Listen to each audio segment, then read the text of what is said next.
Se dire qu'après un arc pareil, après tant de chapitres, tant d'aventures et surtout tant de retournements de situation, eh ben, nos héros finissent finalement sur une défaite. Parce que certes, Momo a retrouvé sa taille normale, mais Momo a perdu la vie qu'elle a passée avec ses amis, a perdu tout ce qu'elle a vécu durant 210 chapitres. Momo est aujourd'hui celle qu'on a découvert au tout premier chapitre de Dan Dadan, une Momo sans pouvoir et surtout sans tous les sentiments qu'elle a pour Okarun.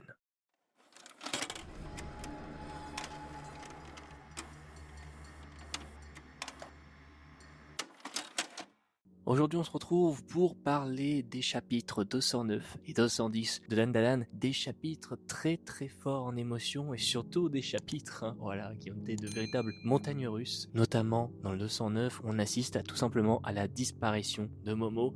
On le rappelle qu'à la toute fin du chapitre, Momo a été séparé de Vamola suite à leur victoire contre le lézard. Et Momo s'est retrouvé seul, perdu, sans personne pour la retrouver. Car à ce moment-là, il était trop tard. Momo a été oubliée et a été également oubliée par les lecteurs. Et c'est pour ça que Momo disparaît. En vérité, elle est toujours là, mais comme les autres personnages de l'histoire, nous ne la voyons plus, car la malédiction a gagné. À ce moment-là, on a quelqu'un sorti de nulle part accompagné de d'autres personnes masquées qui demandent à Momo de les rejoindre et surtout de venir dans cette espèce de feuille. Et d'ailleurs, ce moment où tu as cet homme qui récupère Momo dans cette feuille, Momo qui est du coup minuscule, ça fait beaucoup penser au conte de la princesse Kaguya. Je pense que ça vaut une vidéo entière, mais Momo a énormément de parallèles avec la princesse de ce conte. En fait, la princesse Kaguya, ça raconte l'histoire d'un vieil homme qui fait du bambou et qui un jour, dans une pousse de bambou, va trouver une toute petite fille minuscule comme ça. Et cette fille avait une beauté telle qu'ils l'ont appelée la princesse Kaguya. Et pour découvrir ce conte plus en profondeur, je vous conseille de regarder ce film, le conte de la princesse Kaguya.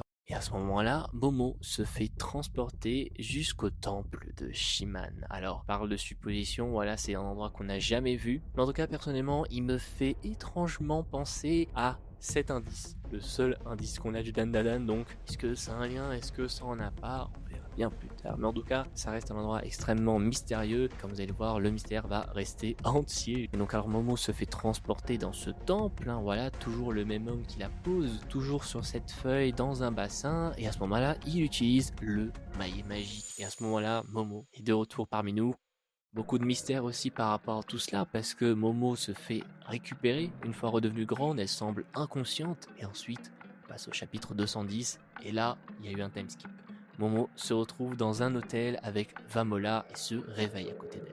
Alors ça soulève beaucoup d'interrogations, parce que déjà, comment Vamola, qui sortait tout juste d'un combat, se retrouve dans un lit à dormir comme si hier il y avait école, tu vois? Et surtout, Momo, que fait Momo dans ce lit? La dernière fois qu'on l'a vue, elle était dans cet état-là. Allez savoir combien de temps sont passés, qu'est-ce qui a pu se passer entre le moment où Momo a retrouvé sa taille et le moment où elle se retrouve dans ce lit. Il y a tellement de questions en suspens, ce temple reste très mystérieux, toutes ces personnes éveillent un mystère encore plus grand, et Momo est au centre de ce mystère, mais nous n'en avons pas plus pour l'instant, car un autre problème survient. On a Momo du coup qui sort de sa chambre, qui va voir une femme qui semble être celle qui gère le lieu, et lui demande où est Seiko.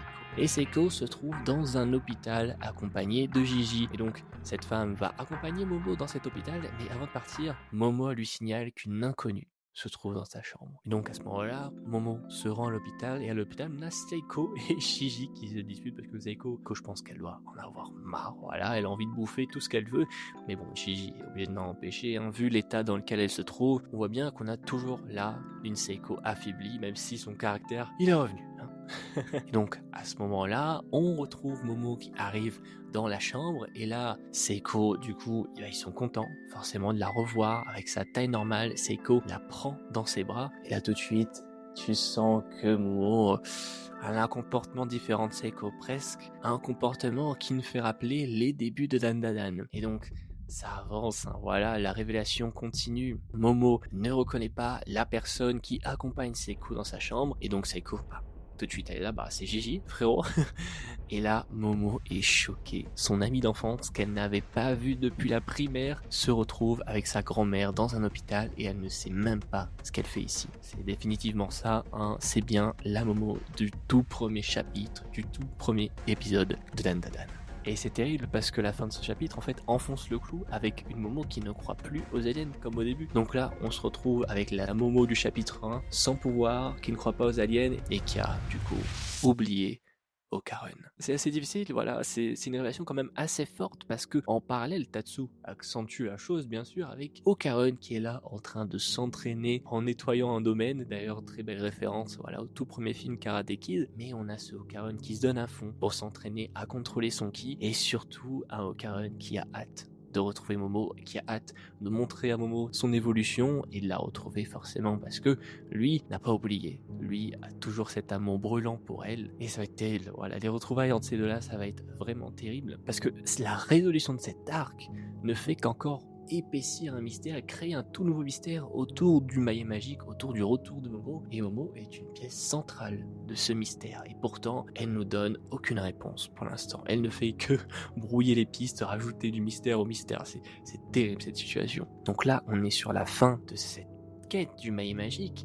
Et on se retrouve du coup avec un mystère encore plus terrible et surtout encore beaucoup de questions. Déjà, Zuma, qu'est-ce qui est arrivé à Zuma et aux autres? Est-ce que Zuma aussi a pu être guéri? Et du coup, quel prix a dû payer Zuma pour retrouver sa vue? Est-ce que lui aussi est devenu amnésique? Et surtout qu'ils sont toujours pour l'instant séparés des autres, tu vois, ça aussi c'est terrible. Ensuite, une autre grande question aussi, c'est combien de temps s'est passé dans ce time skip? Parce que entre le moment où du coup Momo est redevenue elle-même et où elle s'est réveillée dans cette chambre, peut se passer énormément de temps et en même temps pas du tout parce que juste après on retrouve Seiko qui se réveille dans cet hôpital mais à savoir combien de temps elle était là, tu vois. Il y a quelque chose de bizarre aussi autour de cette révélation, autour du dénouement de cet arc, tu vois. Et ça aussi, j'espère qu'on va revenir là-dessus, tu vois, parce que ce mystère reste entier. Donc où est-ce que Momo a été ramené à la taille normale? Qui sont ces gens? Comment ils l'ont vu? Comment ils l'ont ramené ensuite dans cet hôtel? C'est dingue.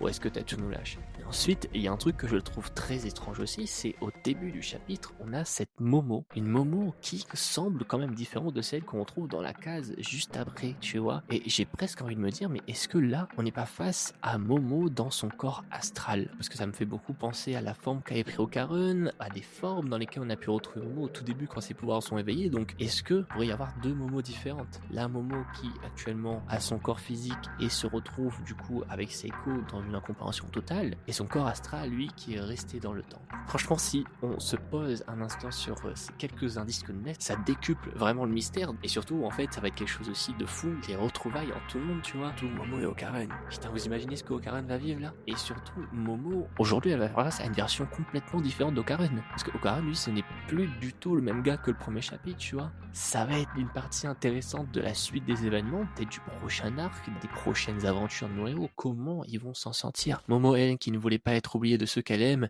est certes revenue à la normale, mais a dû en payer le prix fort. Elle a dû sacrifier les souvenirs qu'elle a forgés avec ceux qu'elle aime, avec ceux qu'elle aime, avec ceux qu'elle aime.